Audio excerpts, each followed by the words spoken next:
السلام عليكم ورحمة الله.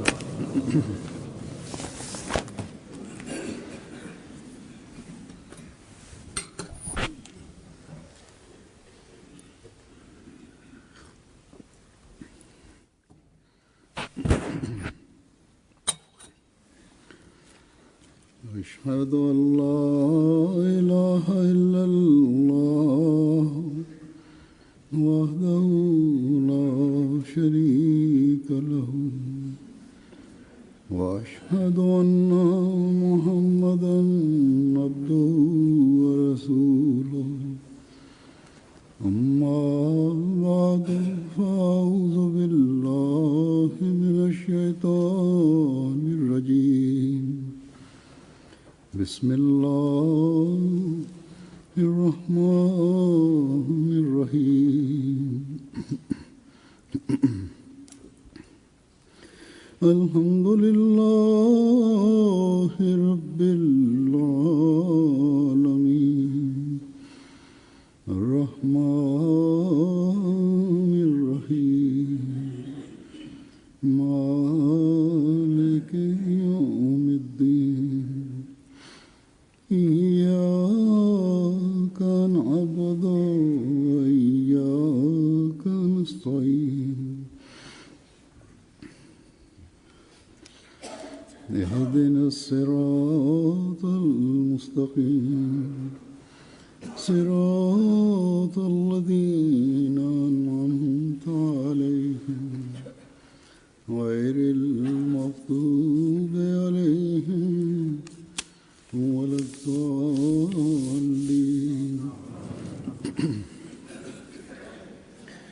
يا أيها الذين آمنوا لا تتبعوا خطوات الشيطان ومن يتبع خطوات الشيطان فإنه يأمر بالفحشاء والمنكر ولولا فضل الله عليكم ورحمته ما زكى منكم من أحد أبدا ولكن الله يزكي من يشاء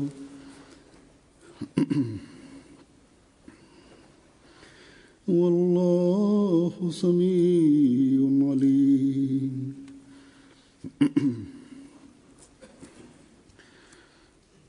इस आयत का तर्जुमा है, இந்த வசனங்களின் பொருள், நம்பிக்கை கொண்டவர்களே, ஷைத்தானின் அடிச்சுவடுகளை பின்பற்றாதீர்கள். ஷைத்தானின் அடிச்சுவடுகளை பின்பற்றி நடப்பவரை வெட்கங்கெட்ட விஷயங்களையும் வெறுக்கத்தக்கவற்றையும் செய்யுமாறு அவன் ஏவுகின்றான்.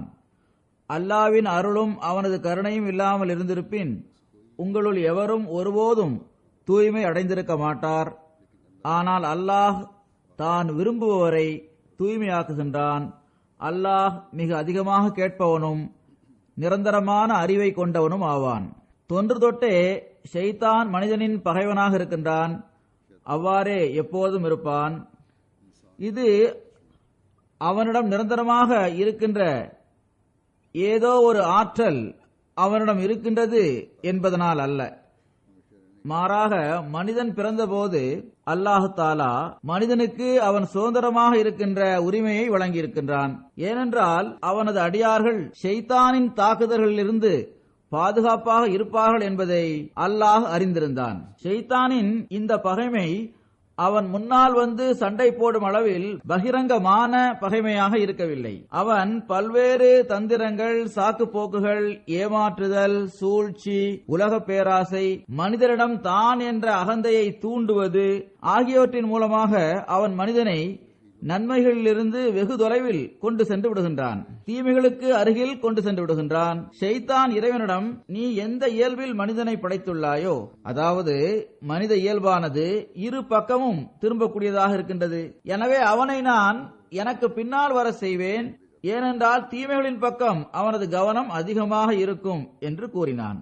மேலும் நீ எனக்கு அனுமதி வழங்கினால் நான் எல்லா வழிகளிலும் இவன் மீது தாக்குதல் நடத்துவேன், எல்லா வழிகளின் மூலமும் அவனை வழிகெடுப்பேன். உன்னுடைய உண்மையான அடியார்களை தவிர, தூய்மையான அடியார்களை தவிர மற்றவர்களை நான் வழிகெடுத்து விடுவேன். அந்த உனது அடியார்கள் எனது தாக்குதலிலிருந்து தப்பித்து விடுவர். அவர்கள் மீது எனது எந்த சூழ்ச்சியும் எந்த தாக்குதலும் எதையும் செய்ய முடியாது. இவர்களை தவிர பெரும்பாலார் எனது அடிச்சோடுகளை பின்பற்றி செல்வர் என்று ஷைத்தான் இறைவனிடம் கூறினான். அல்லாஹும் அவனுக்கு அனுமதி வழங்கினான். அத்துடன் எவர் உனக்கு பின்னால் வருபவர்களாக இருப்பார்களோ அவர்களை நான் நரகத்தில் போடுவேன் என்றும் இறைவன் கூறினான். ஆனால் அத்துடன் இறைவன் தனது நபிமார்களை அனுப்புகின்ற அந்த அமைப்பை நிறுவி மனிதர்களுக்கு நன்மையின் வழிகளை கூறினான். அவர்களின் சீர்திருத்தத்திற்கான வழிமுறைகளையும் கூறினான். அவர்கள் தமது இம்மையையும் மறுமையையும் சரி செய்து கொள்வதற்கான வழிகளையும் கூறினான். ஷைத்தான் உங்களது பகிரங்கமான பகைவனாவான் என்பதை அவன் தெளிவுபடுத்திவிட்டான். அவன் அனுதாபம் காட்டுதல் என்ற போர்வையில் இருந்தவாறு உங்களுக்கு சிறப்பான நிலை மற்றும் பயனை ஒருபோதும் தரமாட்டான். மாறாக அவன் உங்களை தீமை மற்றும் இழப்பின் பக்கமே அழைக்கின்றான். ஆனால் மனிதனின் செயல்கள் கணக்கெடுக்கப்படும் போது அவன் மிகவும் நிம்மதியுடனும் தைரியத்துடனும் நான் உங்களை தீமையின் பக்கம், பாவங்களின் பக்கம், பேராசையின் பக்கம், இறைவனது கட்டளைக்கு எதிராக செல்வதன் பக்கம் அழைத்தேன். ஆனால் நீங்களோ அறிவுள்ள மனிதர்களாக இருக்கின்றீர்கள். நீங்கள் ஏன் உங்களுடைய அறிவை பயன்படுத்துவதில்லை? இறைவனது நன்மையின் குரலுக்கு எதிரில் தீமையின் பக்கம் அழைக்கின்ற எனது குரலுக்கு நீங்கள் ஏன் முன்னுரிமை வழங்கினீர்கள்? எனவே இப்போது நீங்கள் செய்ததற்கான தண்டனையை சுவையுங்கள் என்று ஷைத்தான் மனிதனிடம் கூறிவிடுவான். இப்போது எனக்கு உங்களுடன் எந்த தொடர்பும் இல்லை என்றும் அவன் கூறிவிடுவான். உங்களிடம் பகைமை காட்டுவதே எனது நோக்கமாக இருந்தது, அதை நான் நிறைவேற்றிவிட்டேன். இப்போது நீங்கள் நரக நெருப்பில் எரியுங்கள் என்றும் கூறுவான். ஆக இவ்வாறே ஷைத்தான் மனிதனிடம் பகைமையுடன் நடந்து கொள்கின்றான். திருக்குரானின் பல்வேறு இடங்களில் அல்லாஹு தாலா ஷைத்தானின் தாக்குதல்கள், தந்திரங்கள், சூழ்ச்சிகள் ஆகியவை தொடர்பாக நம்மை எச்சரித்துள்ளான்.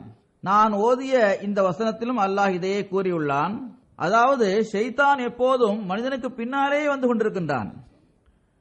நான் இவனுக்கு வலப்புறமும் இடப்புறமும் முன்னாரும் பின்னாரும் தாக்குதல் நடத்துவேன் என்று அவன் இறைவனிடம் கூறியிருந்ததால் நிரந்தர மனப்பாங்குடன் அவன் இந்த தாக்குதல்களை தொடுத்துக் கொண்டே இருக்கின்றான். இப்போதும் தொடுத்துக் கொண்டிருக்கின்றான். எதுவரை என்றால் நான் நேரான வழியில் அமர்ந்தவாறு மனிதன் மீது தாக்குதல் நடத்துவேன் என்றும் ஷைத்தான் இறைவனிடம் கூறினான். ஒரு நபர் தான் நேரான வழியில் செல்வதாக கருதுகின்றார். அதன் காரணமாக நான் ஷைத்தானின் தாக்குதல்களில் இருந்து தப்பித்து விட்டேன் என்று அவர் கருதுகின்றார். ஆனால் இது அந்த நபரின் தவறான எண்ணமாகும். எவர்கள் மீது அல்லாவின் கோபம் இறங்கியதோ, எவர்கள் வழிகேட்டில் சென்று விட்டவர்களாக ஆனார்களோ அவர்களும் கூட முதலில் நேரான வழியில் செல்பவர்களாகவே இருந்தனர். ஹஜ்ரத் மூசா அலைஹிஸ்ஸலாம் அவர்களை ஏற்றுக்கொண்டவர்களாக அவர்கள் இருந்தனர். பிறகு ஹஜ்ரத் ஈசா அலைஹிஸ்ஸலாம் அவர்களையும் ஏற்றுக்கொண்டவர்களாக அவர்கள் இருந்தனர். ஆனால் அதற்கு பிறகு வழிகேட்டிலும் இறைவனுக்கு இணை வைப்பதிலும் அவர்கள் மூழ்கிவிட்டனர். ஹஜ்ரத் நபிகள் நாயகம் ஸல்லல்லாஹு அலைஹி வஸல்லம் அவர்களை மறுப்பவர்களாக அவர்கள் ஆகிவிட்டனர். எனவே அல்லாஹ் கூறுகின்றான், மனிதன் ஈமான் கொண்ட பிறகும் கூட ஷைத்தான் அவனுக்கு பின்னால் வருவதை விட்டுவிடுவதே இல்லை.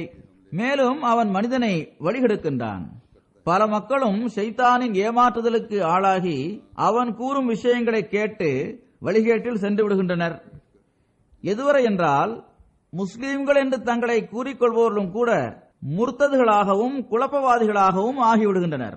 இது ஷைத்தான் ஏற்படுத்துகின்ற மிக பெரும் ஆபத்தாகும். அல்லாவின் சிறப்பான அருள்தான் மனிதனை இந்த மிக பெரும் ஆபத்திலிருந்து காப்பாற்ற முடியும். அந்த அருள்தான் அவனை காப்பாற்றிக் கொண்டும் இருக்கின்றது.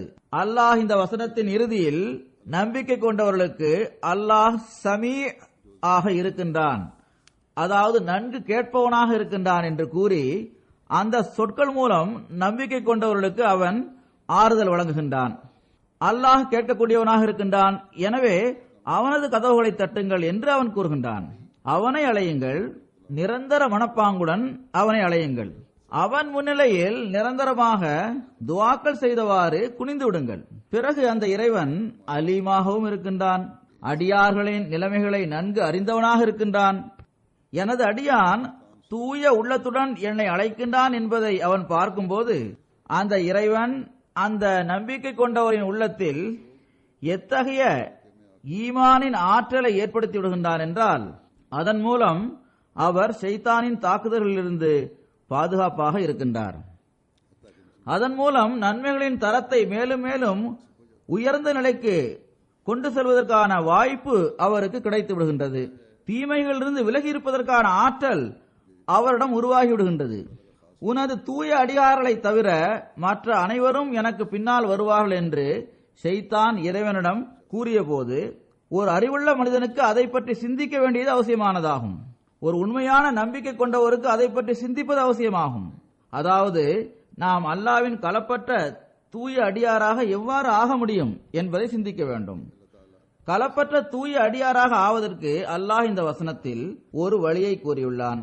அதாவது வீணானதாகவும் பயனற்றதாகவும் இருக்கின்ற ஒவ்வொரு விஷயத்திலிருந்தும் விலகி இருக்க வேண்டும். அவை இறைவனது வெறுப்பிற்குரியவையாகும்.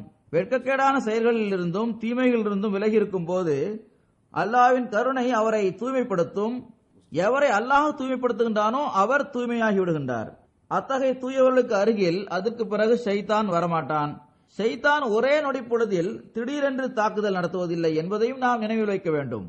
அவன் மெதுமெதுவாகவே தாக்குதல் நடத்துகின்றான். ஒரு சிறிய தீமையை மனிதனின் உள்ளத்தில் போட்டு இந்த சிறிய தீமையால் என்ன வித்தியாசம் வந்துவிடப் போகின்றது என்ற எண்ணத்தை அவன் ஏற்படுத்துகின்றான். இது என்ன பெரிய பாவம் என்ற எண்ணத்தை ஏற்படுத்துகின்றான். ஆனால் சிறு சிறு பாவங்கள் தான் பெரும் பாவங்களை தூண்டுவதற்கான வழியாக ஆகிவிடுகின்றன. கொள்ளையடித்தல் மற்றும் கொலை செய்தல் மட்டும்தான் பெரிய பாவங்களாக இருக்கின்றன என்பது கண்டிப்பானதல்ல. எந்த ஒரு தீமை சமுதாயத்தின் நிம்மதியையும் அமைதியையும் சீர்குலைக்கக்கூடியதாக இருந்தாலும் அது பெரும் தீமையாக ஆகிவிடுகின்றது. மனிதன் என்ன செய்கின்றான் என்ற உணர்வே அவனுக்கு இல்லாமல் ஆகிவிடுகின்றது. எனவே அல்லாஹ் கூறுகின்றான், நீங்கள் தூய்மை அடைய வேண்டுமென்றால், நீங்கள் இறைவனின் விருப்பத்தை பெற வேண்டுமென்றால், பிறகு எங்கு நீங்கள் நிரந்தர மனப்பாங்குடன் தீமைகளிலிருந்து தவிர்ந்திருக்க முயற்சிகள் செய்தவாறு ஷைத்தானின் அடிச்சோடுகளை பின்பற்றி செல்வதிலிருந்தும் தப்பித்து விடுவீர்களோ அங்கு நிரந்தர மனப்பாங்குடன் அல்லாஹ்வின் அடைக்கலத்தின் கீழ் வந்தவாறு நீங்கள் தூய்மை அடைவதற்கு முயற்சி செய்வதும் அவசியமானதாகும். மேலும் நிரந்தரமாக ஒவ்வொரு நொடியும் அல்லாஹ்வை அழைத்தவாறு அவரிடம் உதவி கேட்பதும் அவசியமானதாகும். அது அல்லாமல் மனிதன் ஷைத்தானின் தாக்குதலிலிருந்து தப்ப முடியாது. இப்போது நான் ஹஜ்ரத் வாக்களிக்கப்பட்ட மஸீஹ் அலைஹிஸ்ஸலாம் அவர்களின் சில மேற்கோள்களை எடுத்து கூறுவேன். சில மக்களது உள்ளங்களில் அல்லாஹ் ஷைத்தானை ஏன் படைத்துள்ளான், முதல் நாளிலேயே அவன் அவமரியாதையாக நடந்து கொண்டதற்கு தண்டனை வழங்கியவாறு அல்லாஹ் ஏன் அவனை அழிக்கவில்லை போன்ற கேள்விகள் எழுகின்றன. முதல் நாளிலேயே ஷைத்தானை அழித்திருந்தால் உலகில் குழப்பமே ஏற்பட்டிருக்காதே என்று அவர்கள் கேட்கின்றனர். இது தொடர்பாக ஹஜ்ரத் வாக்களிக்கப்பட்ட மஸீஹ் அலைஹிஸ்ஸலாம் அவர்கள் ஓரிடத்தில் இவ்வாறு கூறுகின்றார்கள். அந்த மேற்கோளை நான் உங்கள் முன்னால் எடுத்து கூறுகின்றேன். அல்லாஹ் ஷைத்தானை ஏன் படைத்தான், அவனுக்கு ஏன் தண்டனை வழங்கவில்லை என்ற கேள்விக்கு பதில் கூறும் வகையில் அன்னார் இவ்வாறு கூறுகின்றார்கள். இதற்கு பதில் இதுவாகும். ஒவ்வொரு மனிதனுக்காகவும் அவனை ஈர்க்கின்ற இரண்டு விஷயங்கள் உள்ளன என்பதை ஒவ்வொருவரும் ஏற்றுக்கொள்ள வேண்டியது வரும். ஒன்று நன்மையின் ஈர்ப்பாகும், அது மனிதனை நன்மையின் பக்கம் ஈர்க்கின்றது. மற்றொன்று தீமையின் ஈர்ப்பாகும், அது மனிதனை தீமையின் பக்கம் ஈர்க்கின்றது. சில நேரங்களில் மனிதனது உள்ளத்தில் தீமையின் எண்ணங்கள் தோன்றுகின்றன.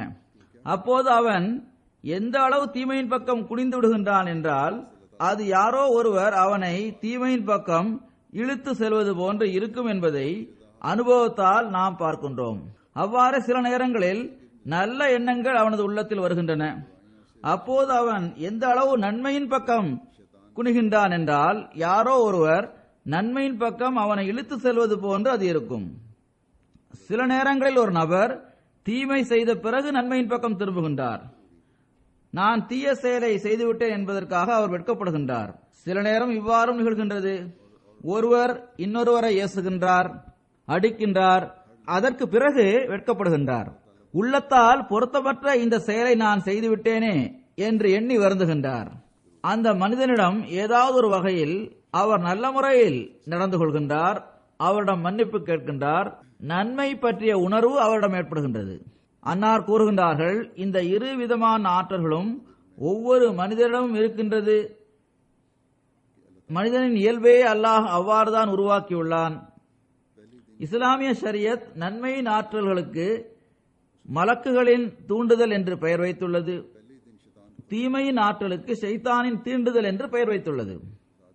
அன்னார் கூறுகின்றார்கள், தத்துவவாதிகள் இந்த இரு ஆற்றல்களும் ஒவ்வொரு மனிதனிடமும் கண்டிப்பாக இருக்கின்றது என்ற அளவில் மட்டுமே அதை ஏற்றுக்கொள்கின்றனர். அதாவது நன்மையின் ஆற்றல் மற்றும் தீமையின் ஆற்றல் ஆகிய இரண்டும் ஒவ்வொரு மனிதனிடமும் கண்டிப்பாக இருக்கின்றது. ஆனால் மறைவிலும் மறைவாக இருக்கக்கூடிய ரகசியங்களை இறைவன் வெளிப்படுத்துகின்றான். மிக தொலைவில் உள்ள மிகவும் மறைவாக உள்ள ரகசியங்கள் பற்றியும் கூறுகின்றான். ஆழமான மறைவான விஷயங்களை பற்றி அவன் தெரிவிக்கின்றான். அவன் இந்த இரு ஆற்றல்களையும் படைக்கப்பட்டவையாக கூறுகின்றான்.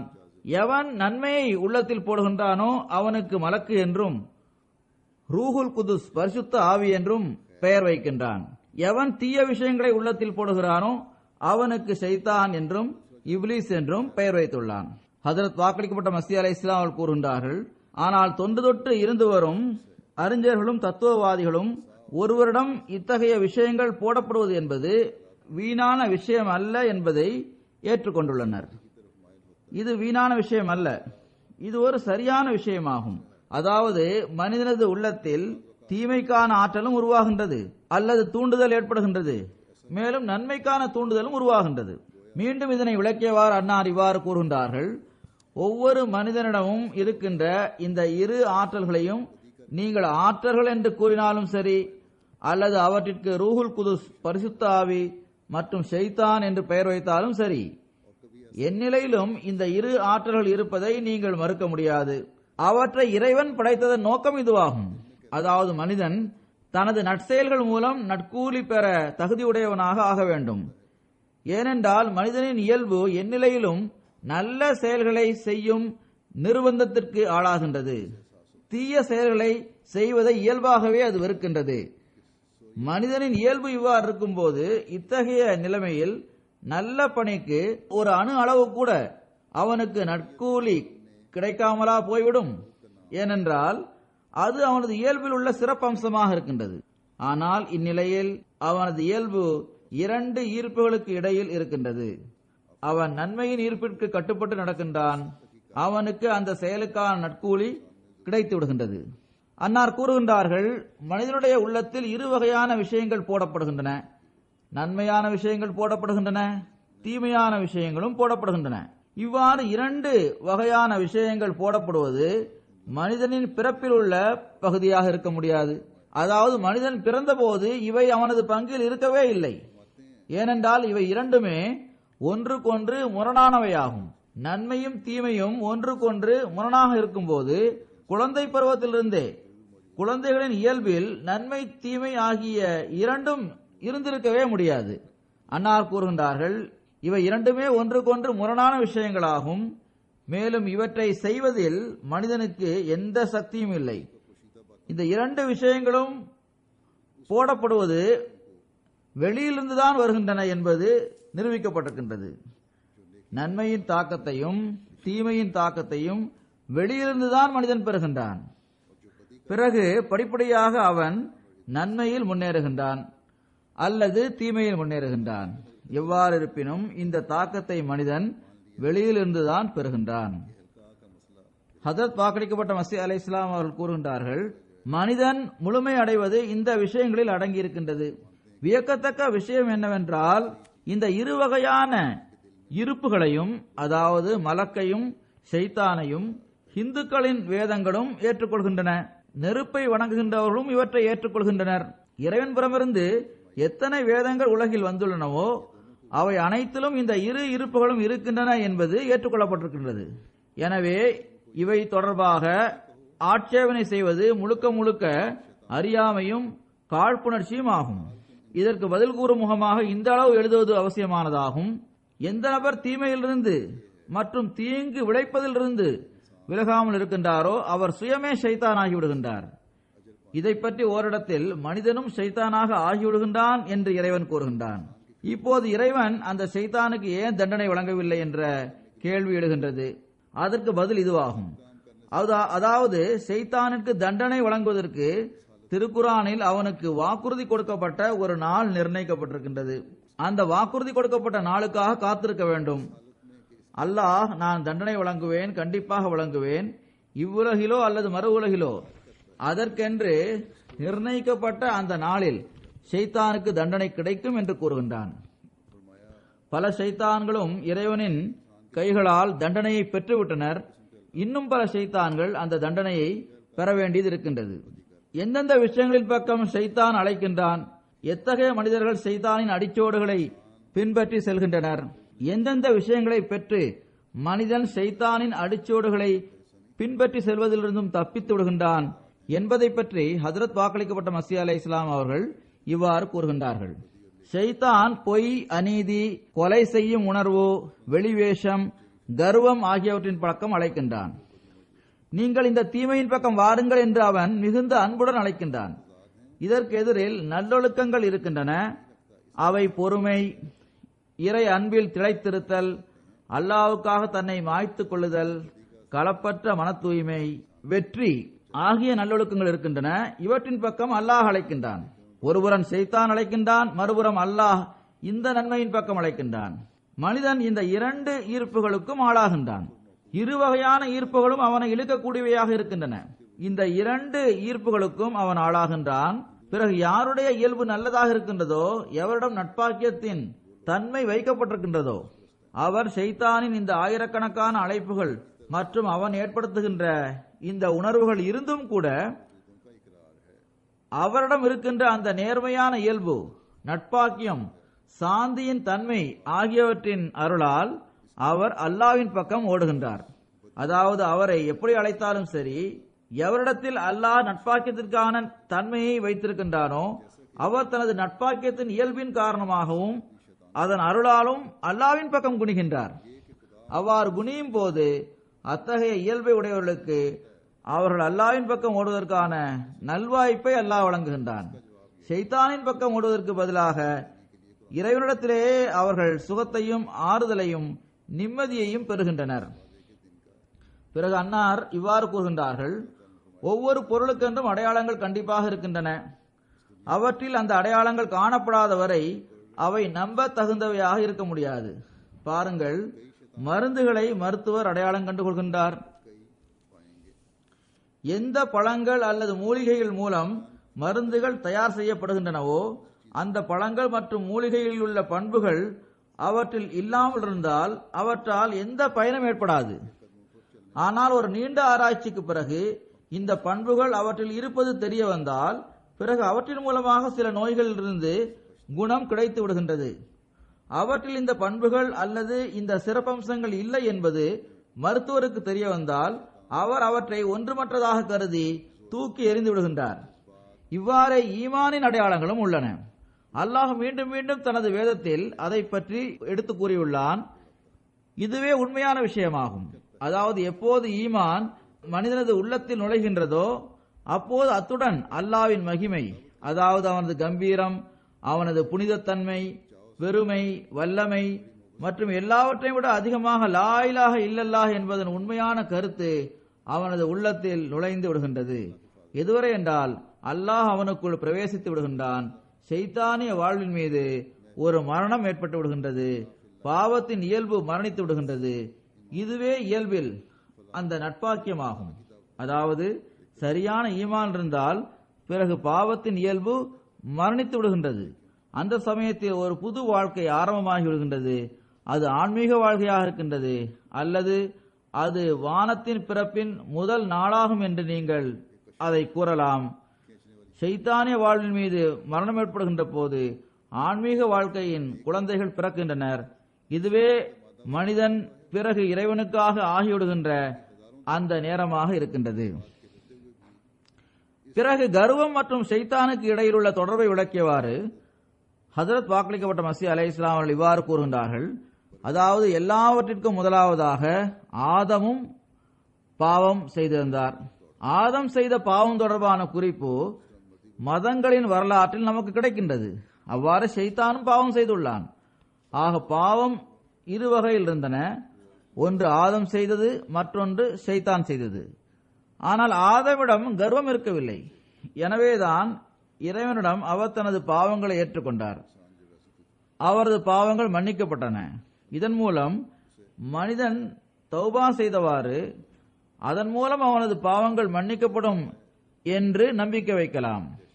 கர்வம் இல்லாமல் பாவங்களை ஏற்றுக்கொண்டவாறு தௌபா செய்தவாறு மனிதன் அல்லாஹ்விடம் பாவ மன்னிப்பை வேண்டினால் அவன் மன்னிக்கப்படுகின்றான். அல்லாஹ்வும் பாவங்களை மன்னித்து விடுவான் என்ற இந்த நம்பிக்கையும் உருவாகிவிடுகின்றது. ஆனால் ஷைத்தான் கர்வம் கொண்டான். மேலும் அவன் சபிக்கப்பட்டான்.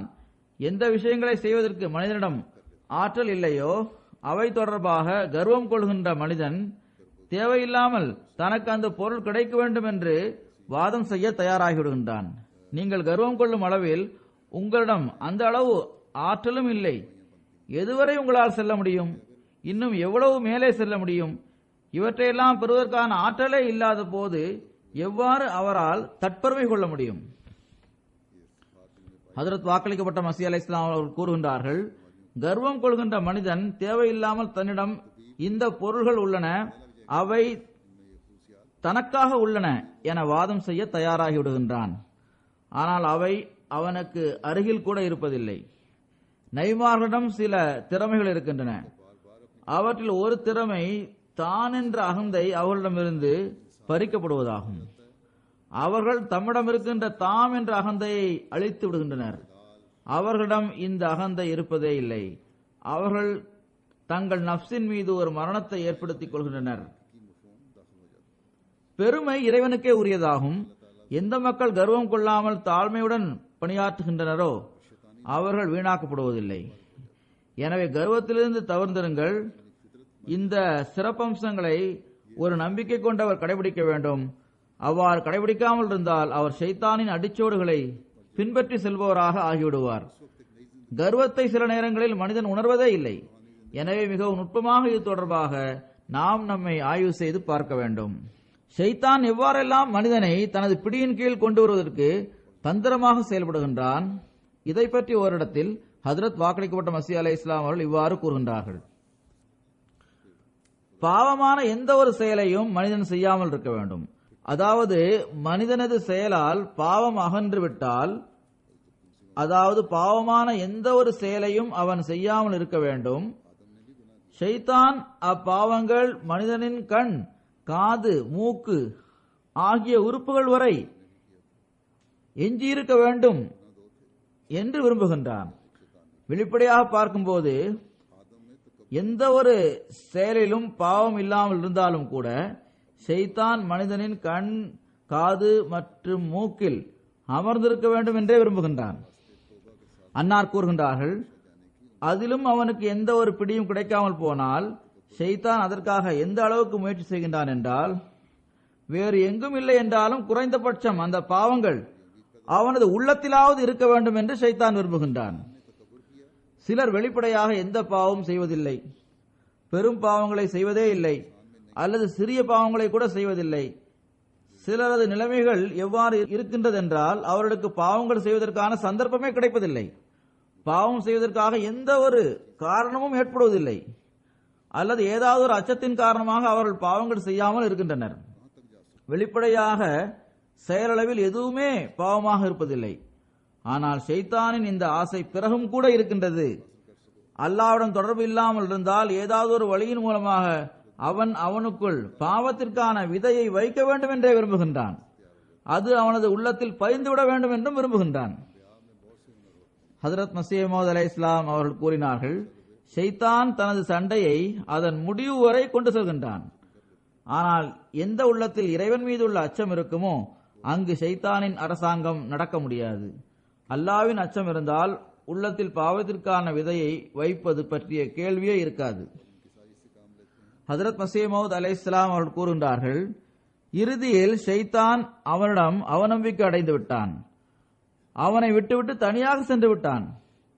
தன்னை பெரியவனாக காட்டுவதில் தோல்வியடைந்து தனது படுக்கைகளை சுருட்டிக் கொண்டு அங்கிருந்து சென்று விட்டான். ஆக இறைவன் மீது உள்ள அச்சம் உள்ளத்தில் இருக்க வேண்டும் என்பதே அசல் விஷயமாகும். இறைவனை பற்றி அச்சம் இருந்தால் பிறகு பல தீமைகளில் இருந்தும் மனிதன் தப்பித்துடுகின்றான். ஒரு திருடனும் திருடுகின்றான். அவன் திருடுவதை ஒரு குழந்தை பார்க்கிறது என்றால், அது பற்றி அவனுக்கு தெரிந்துவிட்டால் அவனுக்கு அந்த குழந்தை பற்றிய அச்சமும் இருக்கும். எனவே எதுவரை இந்த அச்சம் நமது உள்ளத்தில் இருக்காதோ அதுவரை நம்மால் எந்த செயலையும் செய்ய முடியாது. நாம் எந்த செயலை செய்தாலும் எல்லா சமயங்களிலும் இறைவன் நமது ஒவ்வொரு செயலையும் பார்க்கின்றான் என்பதை மூளையில் பதிய வைத்திருக்க வேண்டும். அந்த நேரம் வரை மனிதன் பாவங்களிலிருந்து தப்பிக்க முடியாது. சில நேரங்களில் ஷைத்தான் நன்மையான எண்ணங்களை உள்ளத்தில் போட்டும் கூட மக்களை தனக்கு பின்னால் நடக்க வைக்கின்றான். ஒருமுறை ஒரு சபையில் இல்ஹாம்கள் மற்றும் மனதிலிருந்து எழும் விஷயம் ஆகியவற்றிற்கு இடையில் உள்ள வித்தியாசம் தொடர்பாக பேசப்பட்டது. இல்ஹாம்கள் தொடர்பாக அதில் பல கஷ்டமான விஷயங்கள் இருக்கின்றன என்பதை பற்றிய பேச்சு இருந்தது. ஹஜ்ரத் வாக்கடிக்கோட்ட மசீஹ் அலைஹிஸ்ஸலாம் அப்போது இவ்வாறு கூறினார்கள்: சில மக்கள் அவர்களது மனம் கூறும் விஷயங்களை மற்றும் ஷைத்தான் போடும் விஷயங்களை இறைவனது இல்ஹாம் மூலம் அவை இரண்டிற்கும் இடையில் உள்ள வித்தியாசத்தை பிரித்தறிந்து கொள்வதில்லை. நப்சு கூறுகின்ற விஷயங்கள் பேசப்படுகின்றன. ஷைத்தான் சில விஷயங்களை உள்ளத்தில் போடுகின்றான். அவற்றை அவர்கள் இறைவனின் இல்ஹாமாக கருதி ஏமாற்றம் அடைகின்றனர். இறைவனிடமிருந்து என்ன விஷயம் வருகின்றதோ அது எழுச்சி மிக்கதாகவும் இன்பமானதாகவும் இருக்கின்றது. உள்ளத்தை தட்டக்கூடியதாக இருக்கின்றது. அது இறைவனின் விரல்களிலிருந்து வெளிப்படுகின்றது. அதன் எடைக்கு சமமானது வேறு எதுவுமே இல்லை. அது நீரூற்று போன்று விடக்கூடியதாக இருக்கின்றது. இதை பற்றியே திருக்குரானில் இன்னா சனுல்கி அலைக்க கௌலன் சகீலா, அதாவது நிச்சயமாக நாம் உம்மீது ஒரு வசனத்தை இறக்குவோம், அது மிகவும் சுமை மிக்கதாகும் என்று வந்துள்ளது. ஷக்கீல் என்பதன் பொருள் இதுவேயாகும். ஆனால் ஷைத்தான் ஏற்படுத்துகின்ற எண்ணங்களும் மனதில் போடப்படும் விஷயங்களும் அவ்வாறு இருக்காது. மனதில் வரும் விஷயங்களும் ஷைத்தான் எந்த விஷயங்களை உள்ளத்தில் போடுகின்றானோ இவை இரண்டும் ஒன்றுதான். மனிதனுடன் இரு ஆற்றல்கள் எப்போதும் இருந்து வருகின்றன. அதில் ஒன்று மலக்கு ஆகும், மற்றொன்று ஷைத்தான் ஆகும். அவனது கால்களில் 2 கயிறுகள் கட்டப்பட்டுள்ளன. மலக்கு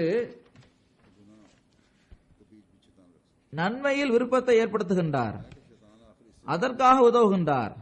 அதை பற்றி திருக்குரானில் ஐயதஹும் பிரூஹிம் மின்ஹு, அதாவது நமது வசனங்களை அனுப்பி நாம் அவர்களுக்கு உதவி செய்தோம் என்று வருகிறது. அவ்வாறு ஷைத்தான் தீமையின் பக்கம் விருப்பத்தை ஏற்படுத்துகின்றான்.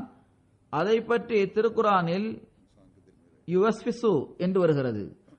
அதாவது ஷைத்தான் உள்ளங்களில் சலனங்களை ஏற்படுத்துகின்றான். இந்த இரண்டையும் நம்மால் மறுக்கவே முடியாது. இருளும் ஒளியும் ஒன்றோடொன்று இணைந்து எப்போதும் இருந்து வரும். ஒரு விஷயத்தை பற்றி அறிவு இல்லாமல் இருப்பது ஒரு பொருள் இல்லை என்பதை நிரூபிக்க முடியாது.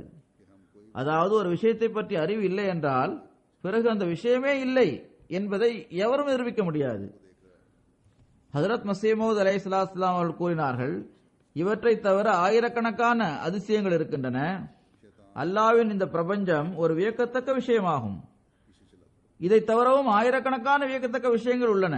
அல்லாஹு தஆலா கூறுகின்றான், குல்லௌது பிரபின்னாஸ் என்ற சூறாவில் ஷைத்தான் ஏற்படுத்துகின்ற சந்தேகங்கள் பற்றி அவன் குறிப்பிட்டு கூறியிருக்கின்றான். இந்த நாட்களில் மக்களிடையே அவர்களது உள்ளங்களில் அவன் இந்த விஷயத்தை போடுகின்றான். குறிப்பாக இந்த நாட்களில் நவீன காலம் என்று கூறப்படும் இக்காலகட்டத்தில் அல்லாஹ்வை மனிதன் மறந்து கொண்டிருக்கின்றான். அந்த ஷைத்தான் தான் உள்ளங்களில் சந்தேகத்தை போடுகின்றான். ஹஜ்ரத் மஸீஹ் மவ்ஊத் அலைஹிஸ்ஸலாம் கூறுகின்றார்கள், அவன் ஏற்படுத்துகின்ற மிகப்பெரிய சந்தேகம் இதுவாகும். அதாவது இறைவனின் ரப் என்ற பண்பு தொடர்பாக அவன் பல தவறான விஷயங்களை உள்ளத்தில் போடுகின்றான். உதாரணமாக, பணக்கார மக்களிடம் அதிகமாக பொருளும் செல்வமும் இருப்பதை பார்த்து இவர்கள்தான் எங்களை வளர்க்கக்கூடியவர்கள், எங்களுக்கு எல்லாமே இவர்கள்தான் என்று மனிதன் கூறிவிடுகின்றான். இந்த விஷயத்தை விளக்கி கூறியவாறு ஷைத்தான் எவ்வாறு சந்தேகத்தை ஏற்படுத்துகின்றான், இந்த சந்தேகத்திலிருந்து நாம் எவ்வாறு தப்பிக்க முடியும், அதாவது பணக்கார மக்கள்தான் நமது தேவைகளை நிறைவேற்ற முடியும் அல்லது அல்லாஹ்வை தவிர வேறு எவராவது ஒருவன் மூலமாகத்தான் நமது தேவைகள் நிறைவடையும் என்பதிலிருந்து நாம் எவ்வாறு விலகிவிட வேண்டும் என்பதை பற்றி ஹஜ்ரத் வாக்களிக்கப்பட்ட மசீஹ் அலைஹிஸ்ஸலாம் அவர்கள் இவ்வாறு கூறுகின்றார்கள். உண்மையான ரப்புன் நாஸாக, அதாவது மக்களின் இறைவனாக இருப்பவனிடம் அடைக்கலம் தேடுவது தொடர்பாக இவ்வாறு கூறினார்கள். எனவேதான் அல்லாஹ் நான் உண்மையான மக்களின் இறைவனிடம் அவனது அடைக்கலத்தின் கீழ் வருகின்றேன் என்று துஆ செய்யும்படி கூறுகின்றான். பிறகு உலகில் உள்ள அரசர்களையும் ஆட்சியாளர்களையும் பற்றி அவர்கள் எல்லா அதிகாரங்களையும் கொண்டவர்களாக இருக்கின்றார்கள் என்று மனிதன் கூற ஆரம்பித்து விடுகின்றான். இதற்கெதிரில் இறைவன் மலிக்கின் நாஸ், அதாவது மக்களின் எஜமானன் என்று கூறுகின்றான். மலிக்கின் நாஸாக, மக்களின் இறைவனாக, மக்களின் எஜமானாக அல்லாஹ்வே இருக்கின்றான். பிறகு மக்கள் சந்தேகம் கொள்வதன் காரணமாக இந்த விளைவு ஏற்படுகின்றது. அதாவது இறைவனின் படைப்பினங்களை இறைவனுக்கு சமமாக அவர்கள் ஏற்றுக்கொள்ள முற்படுகின்றனர், அவர்களுக்கு அஞ்சுகின்றனர், அவர்களிடம் நம்பிக்கை வைக்கின்றனர். இதன் காரணமாகவே இறைவன் இலாஹின் நாஸ், அதாவது மக்களின் வணக்கத்திற்குரிய இறைவன் என்று தன்னை பற்றி கூறுகின்றான். ஹஜ்ரத் மஸீஹ் மவ்ஊத் அலைஹிஸ்ஸலாம் அவர்கள் கூறுகின்றார்கள், உங்களது வணக்கத்திற்குரியவன் அல்லாஹ்வே ஆவான். ஆக இந்த 3 சந்தேகங்களை அகற்றுவதற்காகவும் 3 அடைக்கலங்கள் கூறப்பட்டுள்ளன. அவை சூரா அன்-நாஸில் விளக்கி கூறப்பட்டுள்ளது. இந்த சந்தேகங்களை ஏற்படுத்துபவனே ஹன்னாஸாக இருக்கின்றான், அதாவது அவன் ஷைத்தான் ஆவான். அவனது பெயர் தௌராத்தில் எபிரேய மொழியில் இந்தர் நஹாஷ் என்று வந்துள்ளது. அவன் ஹவ்வாவிற்கு அருகில் வந்தான், அவன் மறைந்திருந்து தாக்குபவன் ஆவான். இந்த அதிகாரத்தில் இதை பற்றியே குறிப்பிடப்பட்டிருக்கின்றது.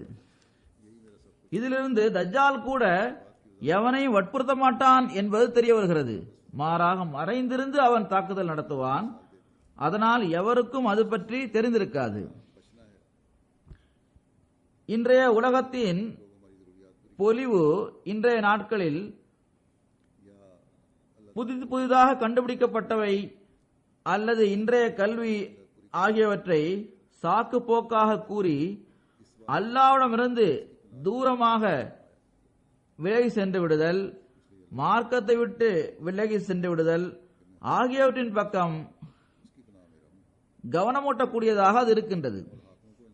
இதில் அரசாங்கங்களும் அடங்கும், பெரும் பெரும் அமைப்புகளும் அடங்கும். மனித உரிமைகள் என்ற பெயரில் சில விஷயங்கள் கூறப்படுகின்றது.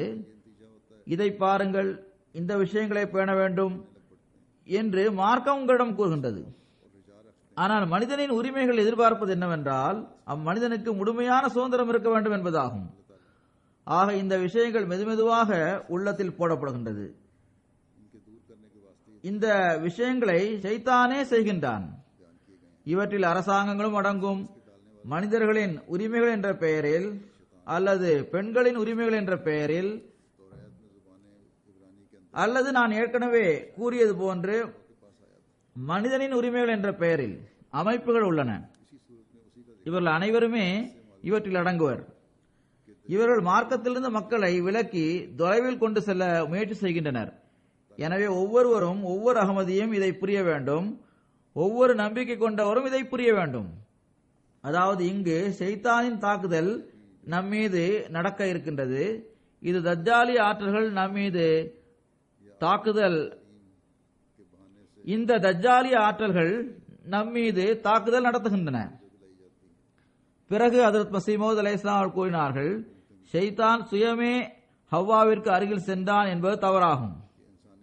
மாறாக எவ்வாறு அவன் இப்போது மறைந்து வருகின்றானோ அவ்வாறே அப்போதும் அவன் மறைந்திருந்தவாறே அங்கு சென்றிருந்தான். எனவே ஹவ்வாவிடம் சென்றது எந்த ஒரு நபரும் அல்ல, மாறாக இவ்வாறே அவர்கள் சந்தேகத்தை ஏற்படுத்தினர். அன்னார் கூறினார்கள், ஏதாவது ஒரு மனிதனிடத்தில் அவன் தனது எண்ணத்தை நிரப்பிவிடுகின்றான். மேலும் அவர் அவனுக்கு பகரமாக அங்கு இருப்பவராக ஆகிவிடுகின்றார். மார்க்கத்தின் எதிரிகளாக இருக்கின்ற அத்தகையவர்களின் உள்ளத்தில் ஷைத்தான் இந்த விஷயத்தை போட்டுவிட்டான். ஆதம் இருந்து வந்த அந்த சொர்க்கமும் கூட இந்த பூமியில் தான் இருந்திருக்கின்றது, அது வானத்தில் இருக்கவில்லை. ஒரு தீயவன் அவரது உள்ளத்தில் சந்தேகத்தை ஏற்படுத்தினான். திருக்குர்ஆனின் முதல் அதிகாரத்திலே அல்லாஹ் வலியுறுத்தியவாறு மக்தூபி அலைஹிம், அதாவது அல்லாஹ்வின் கோபம் இறங்கியவர்கள் என்றும் ஸால்லீன் வழிகேட்டில் சென்றவர்கள் என்றும் கூறுகின்றான். இத்தகையவர்களில் ஒருவராக நாம் ஆகிவிடக் கூடாது என்று அவன் வலியுறுத்தி கூறியுள்ளான். அதாவது முஸ்லிம்களே, நீங்கள் யூதர்கள் மற்றும் கிறிஸ்துவர்களின் ஒழுக்கங்களை கடைபிடிக்க வேண்டாம் என்று இறைவன் கூறுகின்றான். இதிலும் கூட ஒரு முன்னறிவிப்பு வெளிப்படுகின்றது. அதாவது சில முஸ்லிம்கள் அவ்வாறு செய்வர். அதாவது ஒரு காலம் வரும், அப்போது இவர்களில் சிலர் யூதர்கள் மற்றும் கிறிஸ்துவர்களின் பண்புகளை மேற்கொண்டு நடப்பர். எந்த கட்டளைக்கு எதிராக செயல்படக்கூடிய சில மக்கள் இருப்பார்களோ, கட்டளையும் அந்த விஷயங்கள் தொடர்பாகவே எப்போதும் கொடுக்கப்படுகின்றது. பிறிதொரு சந்தர்ப்பத்தில் மார்க்கத்திற்கு எல்லா நிலையிலும் உலகத்தை விட முன்னுரிமை வழங்க வேண்டும் என்பதை பற்றி ஹஜ்ரத் வாக்களிக்கோட்ட மஸீஹ் அலைஹிஸ்ஸலாம் அவர்கள் இவ்வாறு கூறுகின்றார்கள். பாருங்கள், இரு வகையான மக்கள் உள்ளனர். முதல் வகையை சார்ந்தவர்கள் இஸ்லாத்தை ஏற்றுக்கொண்ட பிறகு உலக தொழில்களிலும் வியாபாரங்களிலும் ஈடுபடுகின்றனர். ஷைத்தான் அவர்களின் தலைகளில் சவாரி செய்கின்றான். வியாபாரம் செய்வது தடுக்கப்பட்டிருக்கின்றது என்பது எனது கருத்தல்ல. சஹாபாக்களும் வியாபாரம் செய்தனர், ஆனால் அவர்கள் உலகத்தை விட மார்க்கத்திற்கு முன்னுரிமை வழங்கினர். அவர்கள் இஸ்லாத்தை ஏற்றுக்கொண்டனர். இஸ்லாம் தொடர்பாக நிச்சய உறுதியால் அவர்களது உள்ளங்களை நிறைத்துவிட்ட உண்மையான அறிவை அவர்கள் பெற்றுக் கொண்டனர். இதன் காரணமாகவே எந்த ஒரு களத்திலும் ஷைத்தானின் தாக்குதலின் காரணமாக அவர்கள் தடுமாறவில்லை. எந்த ஒரு விஷயமும் உண்மையை வெளிப்படுத்தி கூறுவதிலிருந்தும் அவர்களை தடுக்கவே முடியவில்லை. இதிலிருந்து நான் கூற வந்த கருத்து இது மட்டுமே ஆகும். அதாவது எவர்கள் உலகின் அடியார்களாகவும் அதன் அடிமையாகவும் ஆகிவிடுகின்றார்களோ அவர்கள் ஒரு வகையில் உலகை வணங்குபவர்களாக ஆகிவிடுகின்றனர். அத்தகைய மக்கள் மீது ஷைத்தான் தனது ஆதிக்கத்தை செலுத்துகின்றான், அவர்களை தனது பிடியின் கீழ் கொண்டு வந்து விடுகின்றான். இரண்டாவது வகையான மக்கள் மார்க்கத்தின் முன்னேற்றத்திற்காக கவலைப்படுபவர்களாக இருக்கின்றனர். இந்த ஒரு பிரிவினர் ஹிஸ்புல்லா என்று அழைக்கப்படுகின்றனர். அவர்கள் ஷைத்தான் மற்றும் அவனது படையின் மீது வெற்றி பெறுகின்றனர். பொருள் வியாபாரம் மூலமாகவே அதிகரிக்கின்றது. இதன் காரணமாக இறைவனும் கூட மார்க்கத்தை வேண்டுவதையும் மார்க்கம் முன்னேற வேண்டும் என்ற விருப்பத்தையும் ஒரு வியாபாரமாகவே குறிப்பிடுகின்றான். உலக செல்வங்கள் உலகத்திலே இருந்து விடுகின்றன, ஆனால் இறைவன் குறிப்பிடுகின்ற இந்த செல்வமும் இந்த வியாபாரமும் எதிர்கால வாழ்க்கையிலும் பயனளிக்கக்கூடியவையாக இருக்கின்றன. இதை பற்றி இறைவன் இவ்வாறு கூறுகின்றான், ஹல்ல துல்லுக்கும் அலா திஜாரத்தின் துன்ஜீக்கும் மின் அஸாபின் அலீம், அதாவது வேதனை நிறைந்த தண்டனையிலிருந்து உங்களை காப்பாற்றக்கூடிய ஒரு வியாபாரத்தை பற்றி நான் கூறட்டுமா என்று அல்லாஹ் கேட்கின்றான். ஹஜ்ரத் மஸீஹ் மவ்ஊத் அலைஹிஸ்ஸலாம் அவர்கள் கூறுகின்றார்கள், மிக சிறந்த வியாபாரம் மார்க்கத்தின் வியாபாரமே ஆகும். அது வேதனை நிறைந்த தண்டனையிலிருந்து நமக்கு ரட்சிப்பை வழங்குகின்றது. எனவே நானும் உங்களிடம் இறைவன் கூறியுள்ள இதே சொற்களில் இதையே உங்களிடம் கேட்கின்றேன், ஹல் அதுல்லுக்கும் அலா திஜாரத்தின் துன்ஜீக்கும் மின் அஸாபின் அலீம். இவ்வாறு ஹஜ்ரத் வாக்களிக்கப்பட்ட மஸீஹ் அலைஹிஸ்ஸலாம் அவர்கள் தனது ஜமாத்தை சேர்ந்தவர்களிடம் இந்த கேள்வியை கேட்டுள்ளார்கள். எனவே நாம் இத்தகையதொரு வியாபாரத்தை செய்ய வேண்டும், இந்த வழிகளில் செல்ல முயற்சி செய்ய வேண்டும். இதன் பக்கமே காலத்தின் இமாமாகிய அல்லாஹ்வின் தூதர் வாக்களிக்கப்பட்ட மஸீஹ் மற்றும் மஹ்தி அலைஹிஸ்ஸலாம் அவர்கள் நம்மை அழைத்துக் கொண்டு இருக்கின்றார்கள். இதன் மூலமாக ஷைத்தானின் அடிச்சுவட்டை பின்பற்றி செல்வதிலிருந்து நாம் தப்பிக்கலாம். அல்லாஹ்வின் விருப்பத்தை பெற்றவாறு வேதனை நிறைந்த தண்டனையிலிருந்து தப்பித்து விடலாம். மறைவான பாவங்களிலிருந்தும் தவிர்த்திருக்க வேண்டும் என்பதன் பக்கம் கவனமூட்டியவாறு ஹஜ்ரத் வாக்களிக்கப்பட்ட மஸீஹ் அலைஹிஸ்ஸலாம் அவர்கள் இவ்வாறு கூறுகின்றார்கள், ஒருவர் துன்பங்களில் சிக்கியுள்ளார் என்றால் இறுதியில் தவறுகள் அடியாருடையதாகவே இருக்கின்றது. இந்த துன்பங்களில் சிக்கிய பிறகு அல்லாஹ்வின் தரப்பிலிருந்துதான் இந்த துன்பங்கள் வந்தன என்று கூறுவது தவறாகும். மாறாக தவறு அடியார்களுடையதாகும், இறைவனுடைய தவறு ஆகாது. வெளிப்படையாக பார்க்கும்போது பலரும் மிகவும் நல்லவர்களாக தெரிகின்றனர். இவர் மீது ஏன் துன்பங்கள் வந்தன, அல்லது ஏதாவது ஒரு நன்மையை பெறுவதிலிருந்தும் ஏன் இவர் விலகி இருக்கின்றனர் என மனிதன் வியப்படுகின்றான். ஆனால் உண்மையில் அவரது மறைவான பாவங்கள் இருந்தன. அவைதான் அவரது நிலையை இதுவரை கொண்டு வந்திருக்கின்றது. அல்லாஹ் மிகவும் அதிகமாக மன்னிக்கின்றான், கண்டும் காணாமல் விட்டுவிடுகின்றான். இதன் காரணமாக மனிதன் செய்துள்ள மறைவான பாவங்கள் பற்றி தெரியாமல் போய்விடுகின்றது. ஆனால் மறைவான பாவங்கள் உண்மையில் அந்த வெளிப்படையான பாவங்களை விட மிகவும் மோசமானதாக இருக்கின்றது. பாவங்களின் நிலையும் கூட நோய்களை போன்றதே ஆகும். அதாவது பெரும் பெரும் நோய்களில் ஒவ்வொரு நபரும் வெளிப்படையாக தென்படுகின்ற நோய்களை பார்த்து விடுகின்றார். ஆனால் சில மறைவான நோய்களும் உள்ளன. அவற்றை பற்றி சில நேரங்களில் நோயாளிக்கே கூட தெரிவதில்லை. என்ன இந்த அபாயம் பற்றி கொள்ளப் போகிறது என்பதை பற்றி நோயாளிக்கே தெரிவதில்லை. அவ்வாறே எலும்புருக்கி நோய் இருக்கின்றது. துவக்கத்தில் அதை பற்றி மருத்துவருக்கு கூட தெரிய முடியாது. எதுவரை என்றால் நோய் அபாயகரமானதாக ஆகிவிடுகின்றது. சில நேரங்களில் இறுதி கட்டத்தில் தான் இதை பற்றி தெரிய வருகிறது. புற்று நோயாளிகளும் சில நேரங்களில் இவ்வாறுதான் காணப்படுகின்றனர். வெளிப்படையாக பார்க்கும்போது நல்ல ஆரோக்கியமுள்ள மனிதராக அவர்கள் தெரிகின்றனர். ஒரு நொடியில்தான் புற்றுநோய் இருப்பது தெரிய வருகின்றது. அப்போது அவர் என் நிலை அடைந்திருக்கின்றார் என்றால் அந்நிலையில் அவருக்கு எந்த சிகிச்சையும் செய்ய முடியாது. அந்த நோய் பரவி இருக்கும். ஒரு மாதத்திற்குள் அது மனிதனை அழித்துவிடும். தொடர்ந்து ஹஜ்ரத் வாக்களிக்கப்பட்ட மஸீஹ் அலைஹிஸ்ஸலாம் இவ்வாறு கூறுகின்றார்கள், எவ்வாறு நோய் பற்றி தெரிய முடியாமல் இருக்கின்றதோ அவ்வாறே மனிதனுக்குள்ளே இருக்கின்ற பாவங்கள் படிப்படியாக அவனை அழிவின் பக்கம் கொண்டு செல்கின்றது. இறைவன் தனது அருளால் கருணை காட்ட வேண்டும். திருக்குரானில் கத் அஃப்லஹ மன் ஜக்காஹா, அதாவது எவர் தம்மை தூய்மைப்படுத்தினாரோ அவர் ரட்சிப்பை பெற்றுவிட்டார் என்று வந்துள்ளது. ஆனால் நப்ஸ் தூய்மை அடைவதும் கூட ஒரு மரணமே ஆகும். எல்லா விதமான தீய ஒழுக்கங்களையும் விட்டுவிடாத வரையில் எங்கிருந்து நப்ஸ் தூய்மை அடைய போகின்றது? ஷைத்தான் நம்மை கொண்டு செல்கின்ற வீணான மோசமான தீய ஒழுக்கங்களை நாம் கைவிடாத வரையில் நாம் எவ்வாறு தூய்மை அடைய முடியும்? இறைவன் வெறுக்கின்ற ஒவ்வொரு விஷயத்திற்கும் முன்கர் என்று கூறப்படுகின்றது.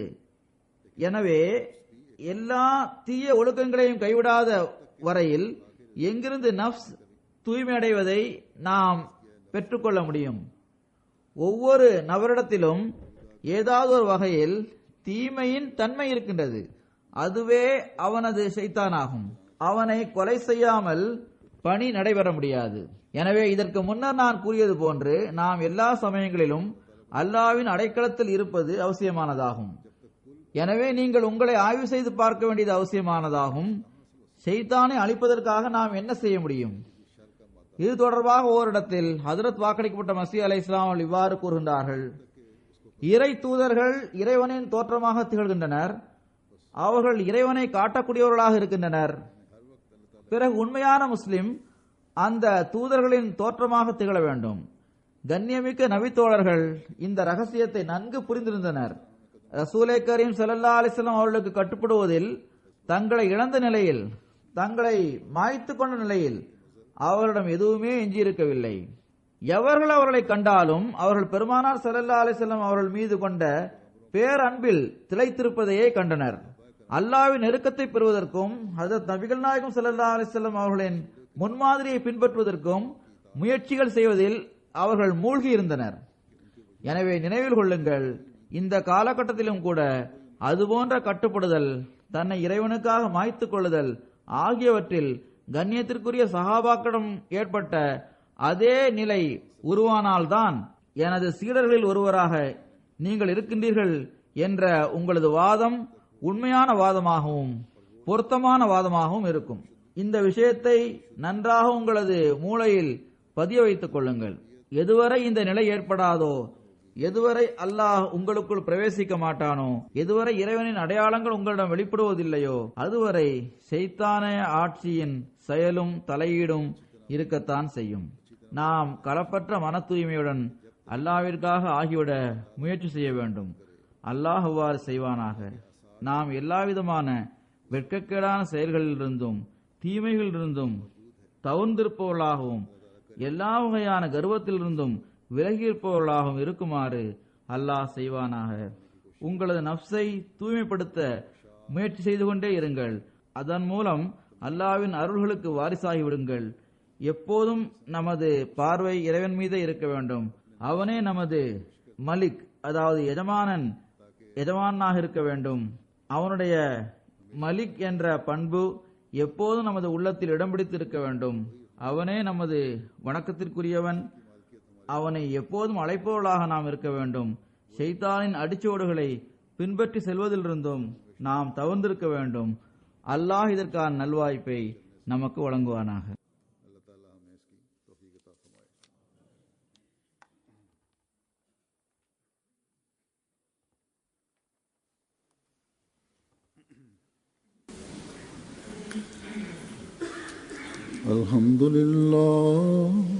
الحمد لله نحمده ونستعينه ونستغفره ونؤمن به ونتوكل عليه ونعوذ بالله من شرور أنفسنا ومن سيئات أعمالنا من يهده الله فلا مضل له ومن يضلل فلا هادي له ونشهد أن لا إله إلا الله ونشهد أن محمدا عبده ورسوله عباد الله رحمكم الله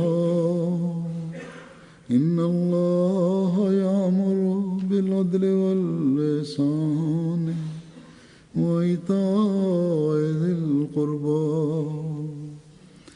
وينهى عن الفحشاء والمنكر والبغي يعظكم لعلكم تذكرون